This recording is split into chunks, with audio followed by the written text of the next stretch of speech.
오늘 정치권 이슈들 짚어보도록 하겠습니다. 두 분과 함께하죠. 박민규 우석대학교 개건 교수, 장성철 공간과 논쟁 정책센터 소장, 두 분과 함께 집중 분석해보도록 하겠습니다. 안녕하십니까? 안녕하십니까? 안녕하세요. 네, 안녕하십니까?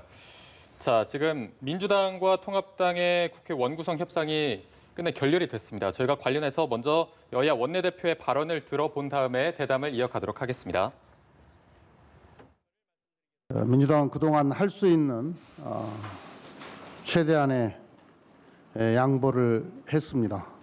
21대 국회, 일하는 국회를 자초시키고 민생의 어려움을 초래한 모든 책임은 미래통합당에 있습니다.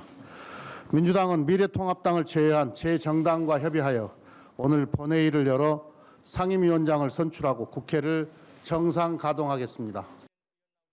그 상태에서 저희들은 후반기 2년이라도 교대로 하자는 제안을 했습니다만은 그것마저도 받아들이지 않았습니다. 이런 상황에서 민주당이 제안하는 7개 상임위원장을 맡는다는 것이 견제와 균형 차원에서 그다지 의미가 없다, 이런 결론에 이르렀습니다. 네, 협상이 결렬이 되고 양당 원내대표가 기자회견에서 서로에게 좀 책임을 돌리는 발언을 함께 들어보고 오셨는데요. 당초에 박병석 국회의장이 통합당이 상임위원 명단을 제출하면은 7시에 본회의를 열겠다 이렇게 했지만 통합당이 이를 거부를 했고요. 그래서 원래대로 2시에 본회의를 열기로 하면서 지금 상임위 투표 결과가 계속해서 발표가 되고 있는 것으로 보입니다. 지금 정보위원장직을 제외하고 11개 상임위원장직을 선출을 하는 거죠? 네, 그렇습니다. 사실 21대 국회가 개원한 지 오늘로서 한 달이 됐는데요. 양당 원내대표 내 원구성 협상이 결렬됨에 따라 부득이하게 민주통합당 단독으로 미래통합당의 불참 속에서 18개 상임위원장 모두를 선출하는 과정을 겪게 됐고요. 이 부분은 국회의장을 포함해서 양당 원내 지도부 모두 유감스러운 상황일 것 같습니다. 이번 코로나 경제 위기를 대응하기 위해서 3차 추경이라는 국회가 꼭 해야 될 일을 처리하기 위한 교육정책으로 보여지고 있습니다.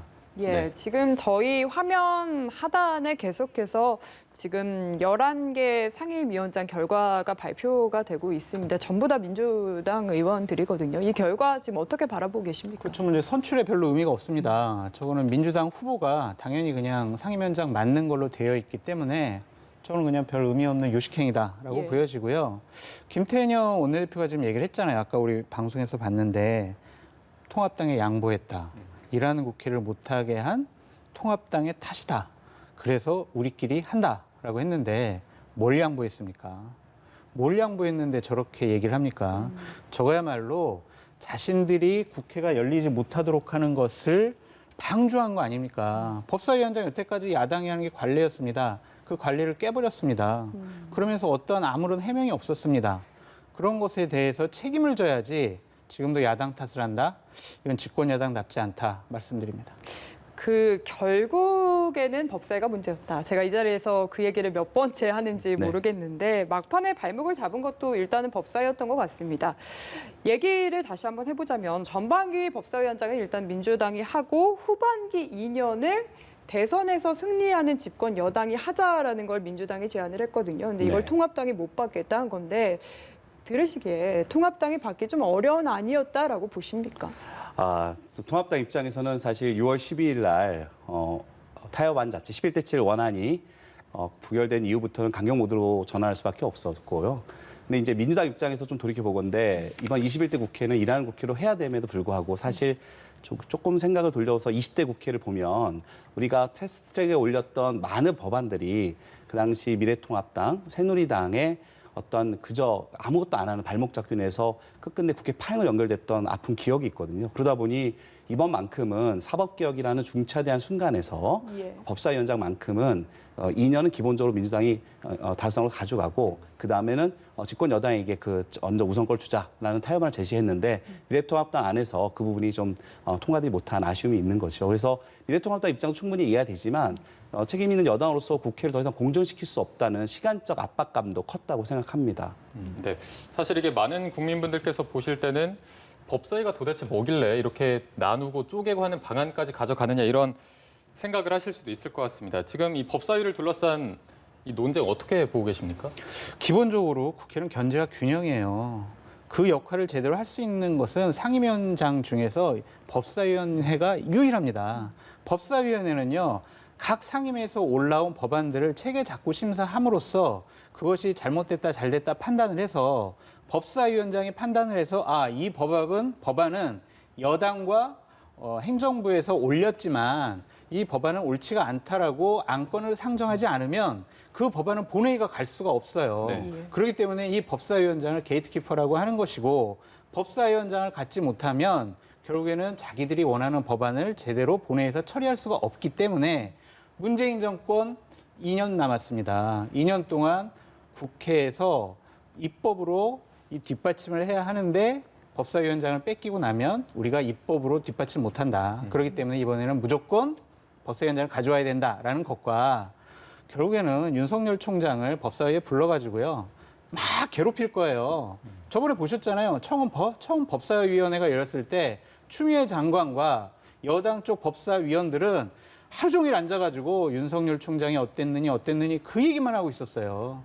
결국에는 윤석열 총장을 괴롭히고 자진 사퇴하기 위해서 그렇게 법사위원장을 고집했다라고 좀 말씀드려요. 네, 사실 통합당이 원구성의 협상 카드로 윤미향 의원이나 대북 외교 정책을 국정조사 카드를 꺼내지 않았습니까? 네. 어제 회동에서만 해도 어느 정도 의견 조율이 이루어진 것으로 보였는데 결국은 결렬이 됐고요. 이 결렬되는 과정에서 통합당 지도부에 좀 이견이 있었던 것으로 전해지고 있는데 어떤 내용입니까? 저희 언론상으로 이렇게 전해지는 내용이라 제가 말씀드리기 좀 곤란한 사항인 것 같고요. 제가 우리 장성님 말씀 하나 좀 추가로 말씀드리고 싶은 것은 아까 말씀드렸던 법사위원장의 역할이 되게 중요하다. 그래서 정부 정책을 아무리 입안하고 추진하려고 해도 국회에서 최종적으로 결정내리지 않는 한 정부 정책은 완전성을 갖지 못합니다. 그렇기 때문에 이번에 민주통합당의 경우에는 민주당의 경우에는 네. 이번에 체계자구 심사권을 좀 더 제3의 기관이든 그 부분에 어떤 잘못된 관행을 고치겠다는 전제로서 이 여정을 맡은 거라는 걸 말씀드리고 싶고요. 또 하나 확실한 건 제가 또 말씀드리고 싶은 거는 지금 자꾸만 법사위원장 갖고 계속 원 구성이 파행을 결정됐고 결국에는 32년 만에 처음으로 다수당이 18개 상임위원장을 다 맡는 책임 정치가 시작되는 관례가 시작됐거든요. 그렇다면 현재 이렇게 진행된 결과를 가지고 우리가 과거의 부분에 대해서 논쟁할 건 논쟁하지만 현재 국난 극복이나 중체대한 위기를 극복하기 위해서는 현재 새로 만들어진 관례에 따라서 이 부분을 다시 논쟁화되지 않도록 제도화하는 노력도 필요할 것 같고요. 특히 미래통합당 입장에서도 좀 곤혹스러운 입장은 이해되지만 상임위원을 강제로 배정하는 어떤 법의 규정이 있는 얘기지만 그 부분에 대해서 어느 빨리 하루속히 미래통합당이 103석의 거대 야당이기 때문에 야당으로서 역할을 충실하기 위해서 상임위원회 관련된 명단도 국회의장이 조속히 제출해야지만 국회가 좀 조속히 정상화되지 않을까 하는 그런 생각도 해봅니다. 제가 이제 한 말씀 드리고 싶은데 그 잘못된 관행에 편승해서 항상 법사위원장을 가져갔던 당이 지금 민주당이잖아요. 예. 그거에 대해서 그러면 왜 아무런 어떠한 해명이라든지 과거에 그럼 우리가 잘못했다라든지 그런 얘기를 왜 안 하고 이제는 상황이 바뀌었으니까 우리가 법사위원장을 가져가야 된다 이렇게 얘기하고 있어요. 이것을요, 우리는 억지라고 그래요, 억지.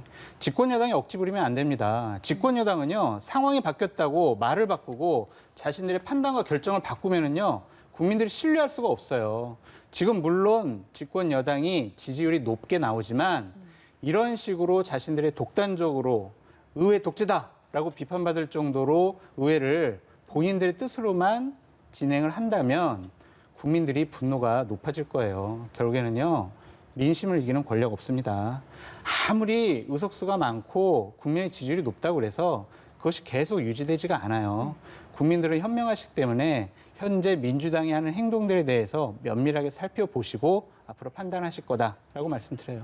예. 네. 저희가 뭐 앞으로의 이야기도 해봐야겠지만 일단 좀 이제 원구성이 여당 단독으로 된 데에 대한 좀 책임 소재를 놓고도 얘기를 해봐야 될 것 같습니다. 지금 여야가 서로에게 좀 책임을 돌리고 있는 상황인데 오늘 김태년 원내대표가 하는 얘기를 들어보면은 지금 통합당에서 협상권과 결정권을 달리하는 당의 구조 때문이 아닌가 싶다라는 얘기를 했거든요. 이걸 잘 들어보면 주호영 원내대표가 협상을 했는데 가서 당내에서 결정권을 받아와 추인을 받아오려고 하면은 김종인 비대위원장이 좀 반대를 하는 게 아닌가 좀 이런 식의 비판을 한 것 같습니다. 여기에 대해서는 좀 어떻게 생각하십니까? 말도 안 되는 비판이죠. 제가 봤을 때는요. 민주당이 오히려 그랬을 것 같아요.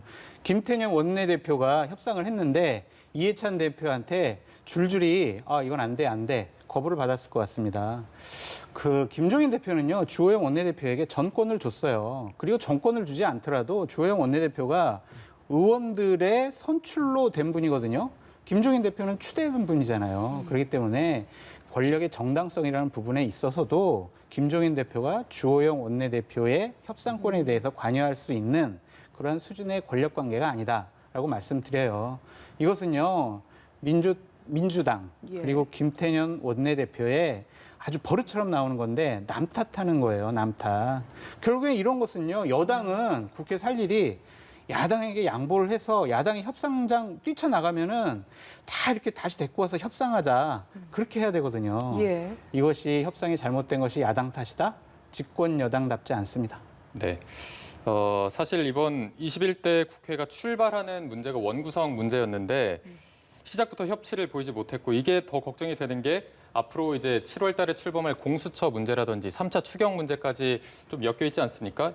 앞으로 지금도 이렇게 대치를 이어가고 있는데 앞으로 어떤 식으로 풀어가야 한다고 좀 보십니까? 예, 사실은 국회 파행이 어느 정도 예상이 되고 있기 때문에 그렇게 녹록해 보이지만은 않습니다.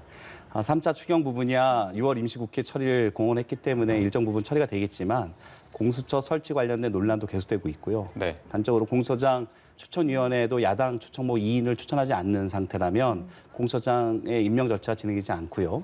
또 임명 절차가 진행된다 하더라도 또 인사청문회도 기다리고 있거든요. 네네. 예. 그래서 한산적한 국회 현안들을 해결하기 위해서는 장소장님께서 여당답지 못하다, 여당으로서 남탓만 하고 있다는 어떤 지적이 어느 정도 아픈 부분이 있습니다. 하지만 저희도 그 나름대로 이 국정을 책임져야 되는 무한 책임인 여당이기 때문에 이 코로나 위기라는 절대절명의 위기 상황을 극복하기 위한 어쩔 수 없는 고육지책이었다는 말씀 다시 한번 드리면서 양당 지도부가 어느 정도 냉각기 지난 이후에는 다시 협상 테이블 올지 않을까. 왜냐하면 국민들이 그걸 명령할 거기 때문이죠. 제가 잠깐만 말씀드릴게요. 네네. 이게 앞으로 협치 안 될 거예요. 그냥 민주당 마음대로 하면 돼요. 그래도 국회 다 운영 가능합니다. 추경이요? 야당 협상 안 해도 됩니다. 자기들이 모여서 그냥 처리해버리면 돼요. 공수처법, 공수처 추천위원회에 야당 2명이 추천하게 돼 있잖아요. 예. 야당이 추천 안 한다고 그래요. 그러면은요, 공수처법을 바꿔버릴 거예요. 제가 봤을 땐. 야당 추천목을 없애버리거나, 1명으로 줄이거나, 아니면은 7명 중에 그냥 뭐 6명만 찬성해도 된다라든지, 이런 식으로 공수처법 바꾸는데 아무런 걸림돌이 없어요. 우리가 의회에 저렇게 절대적인 과반수 이상의 의석수가 보여줄 수 있는 여러 가지 무리한 일들을 앞으로 곳곳에서 보게 될 거예요. 민주당이 지금까지 정치적인 수건 사업으로 계속 생각해왔던 법안들, 이번에 많은 부분들이 밀어붙이기식으로 통과될 것이다. 그것을 야당은 무기력하게 쳐다볼 수밖에 없고 국민들은 저런 모습을 보고 저것이 과연 옳은가 아니면은 통합당은 아직도 멀었어. 그렇게 생각하실지 국민들의 판단이 앞으로 주목이 됩니다. 그 통합당 입장에서는 그래도 가만히 주호영 원내대표가 손을 놓고 있진 않겠다고 했거든요. 어떤 식으로 전략을 가져가야 된다고 보십니까? 방법이 없어요. 전략이 없어요. 그냥 상임위 열리면요. 상임위에 들어가서 자신들의 입장만 그냥 내세울 뿐이에요. 결정 사항들은 그냥 민주당 자신들이 결정하면 그냥 그게 되거든요. 무기력한 야당의 모습을 보게 될 겁니다. 네. 아주 야당에게는 시련의 계절이 왔다라고 말씀드려요. 말씀하신 대로 이렇게 좀 대립이 있을 때 야당 추천 몫을 없애는 쪽으로 법을 개정한다던가 이런 식으로도 말씀하셨는데 실제로 좀 이루어질 가능성이 있다고 보십니까? 저는 그런 가능성은 전혀 없다고 생각합니다. 왜 네. 그러냐면 기본적으로 국회의 권력이라는 것이 기본적으로 정부를 견제하는 건데 네. 아까 말씀드린 103석의 미래통합당이 참여하지 않은 국회는 권위도 잃고 예. 실질적으로 국민적 여론도 뒷받침하지 못합니다. 그렇기 때문에 장 의장님께서 말씀하셨던 여당 나름대로 수건 사업도 몇 가지 하고 있는 거에 대한 검토가 될 수 있지만 지금 현재 민주당이 갖고 있는 처한 상황 자체가 위기 극복이라는 책임 여당의 모습이기 때문에 우선순위를 구분할 거 생각하고요. 공수처 관련돼서 야당 목 2명을 뭐 법률 개정한다. 이거는 좀 제 생각에는 그런 가능성 거의 없다라고 보입니다. 네. 그럼 한 가지만 여쭤볼게요. 그러면 야당이 2명을 추천을 안 해요. 공수처가 출범이 늦어져요. 그럼 여당 어떻게 해요? 계속 그냥 질질 끌어요? 그럴 수밖에 없는 상황이죠. 왜냐하면 방법이 없어요. 그거는 제가 보기엔 아까 말씀처럼 오만한 국회 여당의 모습으로 비춰질 위험성이 있기 때문에 절대 책임 여당으로서 그런 행동을 하지 않을 거라고 저는 확신합니다. 뭐 민주당 입장에서는 그래도 최대한 협치를 위해 노력을 할 것이다라는 말씀이신 그죠. 거죠? 협치라는 게 사실 예. 연정은 아니고 대화의 정치인데요. 예. 사실 이게 첫 원 구성 이후에 양 원내대표 간에 세게 붙어가지고 결국 힘의 논리, 다수의 논리로 결정은 났습니다. 그러면 그에 대한 책임은 여당에게 있거든요. 그렇기 때문에 더더욱 이제부터는 더 잘해야 되겠죠. 예, 시작은 아쉬웠지만 좀 앞으로는 저희가 그래도 기대를 해보도록 하겠습니다. 네. 이슈 넘겨보겠습니다. 추미애 법무부 장관이 지난주에 윤석열 검찰총장을 공개적으로 비판을 했습니다. 이와 관련해서 미래통합당 소속이죠. 원희룡 제주지사와 민주당의 서른 최고위원이 설전을 벌였는데요. 관련해서 목소리 듣고 오겠습니다. 장관 지시가 왜 안 먹히느냐? 왜 제대로 해서 감찰을 해야 될 거 아니냐? 이 지적을 가지고 벌어진 사안인데 장관이 말에 조금 과격하다 그럴까요? 좀 그런 부분이 있을 수 있다 생각합니다. 그러나 그렇다고 해서 그게 무슨 추미애 장관이 크게 비난받아야 할 일인가? 이런 생각을 하고요. 장관과 이 총장 사이에 이 갈등이 있으면은 해소를 해야 될 거 아닙니까? 말의 품격 문제도 있고요. 지시가 과연 정당하냐 또 문제가 될 뿐만 아니라 지금 그 지시권 행사가 과연 이 검찰청법을 지킨 것이냐에 대한 문제 제기도 있습니다. 둘 다 대통령 임명한 사람이고 대통령 협력 잘해라 그러는데 누가 과연 대통령의 부담이 될지 이건 좀 더 지켜볼 일이라고 생각합니다. 네, 서른 민주당 최고위원 같은 경우에는 뭐 본인이 윤석열이면 진작에 그만뒀다 이런 발언을 하기도 한 인물이잖아요. 최근에 또 논란이 된 추 장관의 발언과 관련해서도 윤 총장의 사퇴론을 다시금 좀 강조한 것으로 보이는데 어떻게 보고 계십니까? 사실 법무부 장관과 검찰총장 간의 갈등으로 비춰지는 이러한 사안들은 어찌 보면 법무부와 검찰청 사이에 검찰 사무에 대한 감사에 대한 이견을 표출한 거거든요. 그래서 예. 자꾸만 정치권에서 이것을 확대 재생산 측면이 있고요. 이러한 논쟁들은 사실 여당에게는 악재고요.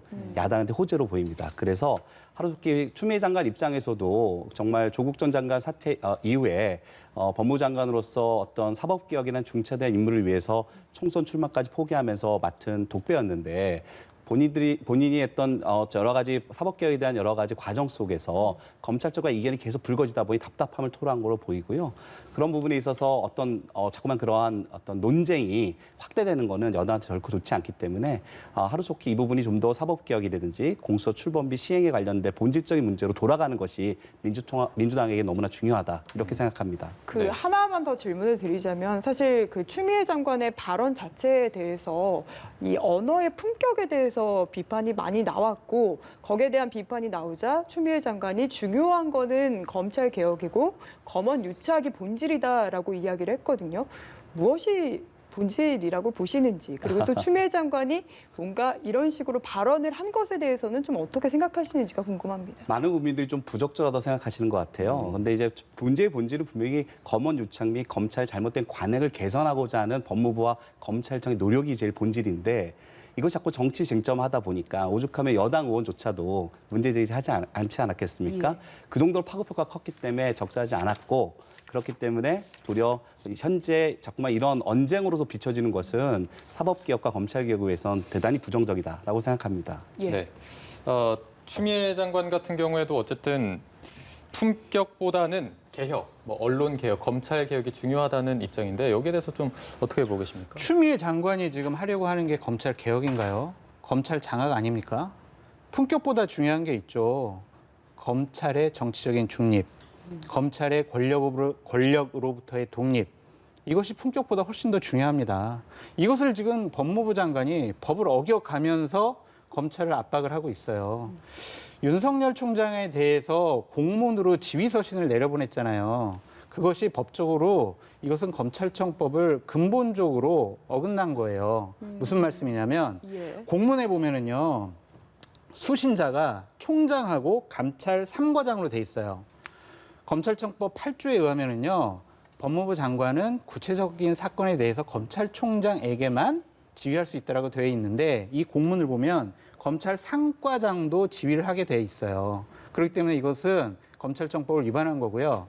본인들이 얘기하죠. 법무부 훈령에 의하면 감찰할 수 있다. 그래서 예. 한동훈 검사를 감찰한다라고 했는데 법무부 훈령보다 더 상위법인 대통령령에 의하면은요. 수사 중인 사건은 감찰할 수 없다라고 돼 있어요. 그러니까 추미애 장관의 이러한 지시가 두 가지의 법을 위반을 한 겁니다. 그런데 지금 서른 최고위원 같은 경우에는 우리가 뭘 잘못했냐라고 하고 있고 추미애 장관은 샤워하다가도 자기가 화가 나가지고 제지시했다라고 이런 식의 얘기를 하고 있는데 본인들이 먼저 법조항을 면밀하게 살펴보고 법에 맞는 법무부 장관의 직을 수행해라. 그렇게 말씀드리고 싶습니다. 네. 그 감찰과 관련해서는 제가 알기로는 가능한 걸로 알고 있어서 약간의 논란의 여지가 조금은 있는 게 맞습니까? 수사 중인 사건은 감찰을 할 수가 없습니다. 예. 감찰을 하다가요. 수사가 개시되면요. 감찰을 중지해요. 감찰은요. 수사 결과가 끝난 다음에 감찰하는 게 감찰입니다. 이건 법에 나와 있고 이렇게 수사하고 있는데 감찰한 경우는 한 번도 없습니다. 네. 그 조응천 의원 조금 전에 직접 또 거론도 해주셨는데 이게 민주당 내에서 직접 현직 의원이 공개적으로 좀 거론을 하다 보니 또 파장이 있는 것 같습니다. 이런 목소리가 직접적으로 나오는 것에 대해서 당내에서는 좀 분위기가 어떤지도 혹시 아는 게 있으신지 듣고 싶거든요. 사실 이제 정치는 이제 초선이 꽃이라고 하는데 예. 요즘에 이제 미래통합당이 이번에 원내 어떤 대결 구도에서 어떤 초선들의 역할이 많이 부각되지 않았습니까? 거기에 비해서 여당의 초선 의원들이 좀 부진하다 이런 평가들도 많은데 또 이제 재선인 조응천 의원이 이제 요 사안에 대해서는 검찰 출신이기도 했지만 예. 어쨌든 본인께서 이전에 사법개혁, 검찰개혁 관련된 본인의 일관된 논지를 얘기하면서 이번에 추미애 장관의 어떤 언행이 도리어 검찰개혁과 사법개혁의 큰 목표에 부정적 영향을 미칠 건가에 대한 두려움을 애써 애들로 표현하신 것 같아요. 그래서 여당 의원이지만 본인의 의사로서 얘기한 부분에 대해서는 일정 인정할 부분 인정해야 된다고 생각합니다. 네, 알겠습니다. 자, 저희가 마지막 이슈도 한번 살펴보도록 하겠습니다. 계속해서 논란이 되고 있는 인천국제공항공사 정규직 전환 논란과 관련해서 저희가 얘기를 나눠볼 텐데요. 일단은 여론조사 결과가 있습니다. 보류해야 한다는 의견이 추진해야 한다는 의견을 앞서고 있는 여론조사 결과가 나왔습니다. 예. 45%는 보류를 해야 한다고 했고 40.2%는 그대로 추진을 해야 한다 이런 의견인데 또 이게 연령대별로 보면은 20대 취업준비생이 아무래도 많을 수밖에 없겠죠. 20대에서 정규직 전환을 보류해야 한다는 응답이 가장 높게 나왔습니다. 그만큼 20대에서 이 문제에 대해서 조금 더 주의 깊게 보고 있고 공정 감수성 문제가 조금 더 논란이 되고 있는 것 같아요. 사실 이 문제는 어떤 문제의 본질보다는 감정 이슈로 좀 비화된 면이 있거든요. 지금 인국공 사태의 경우에는 결국 청년의 고용 불안에 대한 문제가 누적됐던 것이 폭발된 거거든요. 어젠가 통계청 고용 통계를 보면요. 청년층의 실업률이 일반 전체 실업률 평균이 4.5%에 비해서 청년층은 10.3%, 2배 이상 높습니다. 게다가 통계청이 발표한 자료에 의하면 대학을 졸업하고 첫 직장을 가졌던 청년들의 첫 직장이 정규직인 경우가 2006년도에는 67%였던 것이 2019년도에는 56%로 하락하는 추세고요.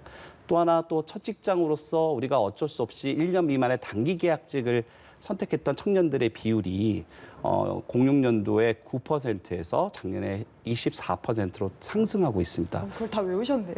힘들었죠. 근데 이렇게 청년 고용 통계가 아주 암울하기 때문에 기본적 불만이 산적해 있거든요. 근데 문재인 정부 3, 4년 동안 어떤 불공정을 해소하고 사회적 격차를 해소하기 위해서 비정규직을 정규직화했고 최저임금을 인상하는 과정들을 거쳐 왔는데 그 성과가 체감되는 게 좀 약하고 특히 그 과정 속에서 공정 이슈가 발생하다 보니까 어떤 자기도 모르는 불공정한 사항들이 어떤 정치 권력에서 이루어지지 않는가에 대한 의구심이 강화된 거죠. 이 부분은 어느 정도 해결가 된다면 저 비정규직을 정규직화하는 거는 큰 흐름상 큰 문제가 없고 여론도 좀 더 나아질 거라고 예측해 봅니다. 네. 그러니까 이게 결국에는 20대 고용 불안에서 온 문제다. 본질은 그거다라는 말씀이신데 여기에 대한 생각은 어떠십니까? 저는 이 정부의 그러니까 취업 문제에 대한 기본적인 인식이 잘못됐다고 봐요. 평등은요, 기회와 과정의 평등이어야 합니다.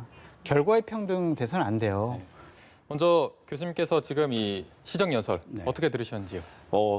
세계 경제가 100년 전 대공황에 비견되는 위기에 봉착했고 우리는 코로나 이후 시대에 사회 경제 구조를 바꿔야 된다. 정부는 거기에 몰입하겠다라고 얘기한 부분이고요. 거기에 대해서 이제 3차 추경을 통과를 진행시켜주는 국회에 대한 감사를 표시했는데요.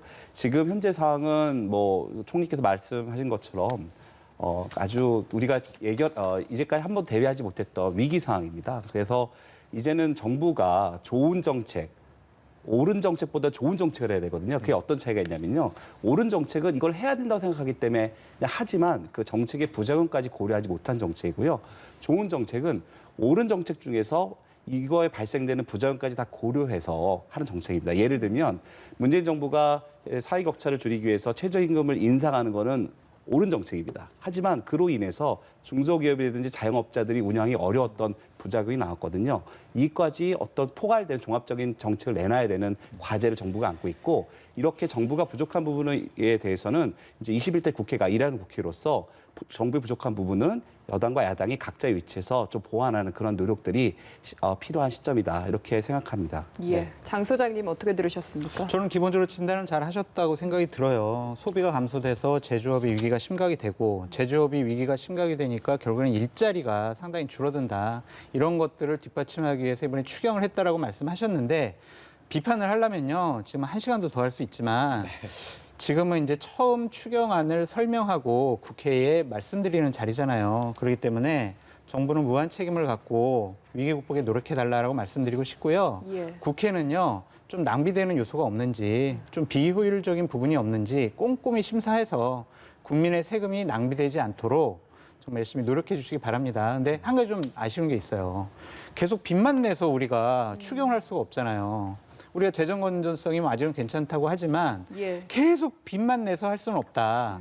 결국에는 이 정부가 인기가 없는 정책도 해야 된다. 돈이 없으면 증세를 해야 된다. 그 부분에 대해서 국민들께 솔직히 고백을 하고 이러한 점들에 대해서 사회적인 합의를 갖춰 나갔으면 좋겠다라는 생각이 듭니다. 그 꼼꼼한 심사 말씀하셨는데 지금 7월 3일까지 추경안 통과시키는 게 목표지 않습니까? 지금 네. 일주일도 안 남은 상황에서 결국에는 사실은 졸속 심사가 우려되는 상황입니다.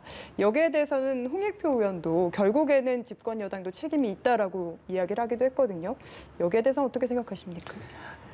동의합니다. 이게 사실 일주일 만에 35조에 되는 이 소중한 세금이 심사된다는 것 자체가 사실 물리적으로 어렵거든요.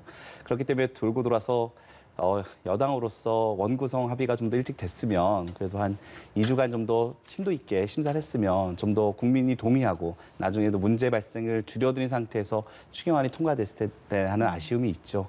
하지만 이제 이렇게 오늘 결국 이제 추경이 이제 상임위원회들이 모두 구성이 되면서 국회 심사가 진행됐기 때문에 남은 일주일이라도 모든 국회의원들이 좀 몰두해서 추경 심사에 좀 더 집중해주길 하는 바람입니다. 네. 재정에 대한 이야기도 있었고 일자리에 대한 이야기도 있었는데 주요 법안에 대해서 좀 시급히 처리해달라 이런 얘기도 있었습니다. 여기에 공수처 7월에 좀 출범을 하기 위해서 국회법이나 이런 부분에 대해서도 좀 시급히 합의를 해달라 이런 얘기도 있었는데 7월 15일에는 이제 원래 출범을 해야 되지 않겠습니까? 합의 안 해도 돼요. 그냥 여당이 자기들이 모여서 그냥 처리하면 된다니까요. 네. 그러니까 지금 18개 상임위원장을 자신들이 가져간 거 그걸로 추경도 마음대로 할 수 있고 공수처 출범도 마음대로 할 수 있고 모든 것을 다 법안은 마음대로 할 수 있다. 그렇기 때문에 자꾸 저렇게 뭐 총리나 뭐 국회의장이나 여당 원내대표가 여야 협치해라 좀 합의해달라 이런 거는요 그냥 말장난에 불과한 거예요. 결국에는 자기들이 다 할 것이다. 저는 그렇게 말씀드려요. 그 통합당 의원들도 일단 추경안 심사에는 아마 참여를 꼼꼼하게 해야죠. 할 거라고 해야죠. 보시는 거죠. 해서 야당의 역할이라는 게 어쨌든 견제를 하는 거 아니겠습니까? 여당도 견제하고 그다음에 행정부가 낭비되는 요소 없는지 꼼꼼히 살피는 것이 여당의 역할이다. 그렇기 때문에 참여해야 된다라고 말씀드립니다. 네. 예. 사실 뭐 지금 말씀하시는 걸 들으면 야당 입장에서는 딱히 그렇게 할 수 있는 게 네, 없다고 없어요. 보시는 것 같은데 이런 상황에서 어떻게 좀 여당이 이끌어가야 될지 아니면 뭐 야당으로서 해야 될 입장, 역할 이런 게 있을까요? 사실 그 공수처장 같은 경우에도 우리가 법률을 바꾼다는데 그건 사실 아까 말씀드렸듯이 좀 불가능하고요. 예. 지금 오늘 어쨌든 결국 이 원구성 협상이 다시 돌고 돌아 다시 여기까지 왔는데 18개 상임위원회를 다 민주당이 가져감으로 해서 좀 더 큰 책임을 가졌기 때문에 지금보다는 더 내일부터는 더 책임을 지고 야당과 함께 대화하는 노력들도 해야 되겠죠. 그렇게 계속 두드리고 노력하고 계속 대화를 계속 꾸준히 해야지만 국회 정상화 시기에 좀 당겨질 것 같고요. 야당 의원님들도 기본적으로 이제 첫 국회 업무 중으로서 이제 추경 심사를 이제 맡게 되시다 보니까 아무래도 더 매의 눈으로 정부를 견제하는 국회의원 야당 의원의 모습으로서 추경 심사에 임하지 않을까 그렇게 기대해 봅니다. 근데 박 교수님의 저런 얘기는요, 거짓말이에요.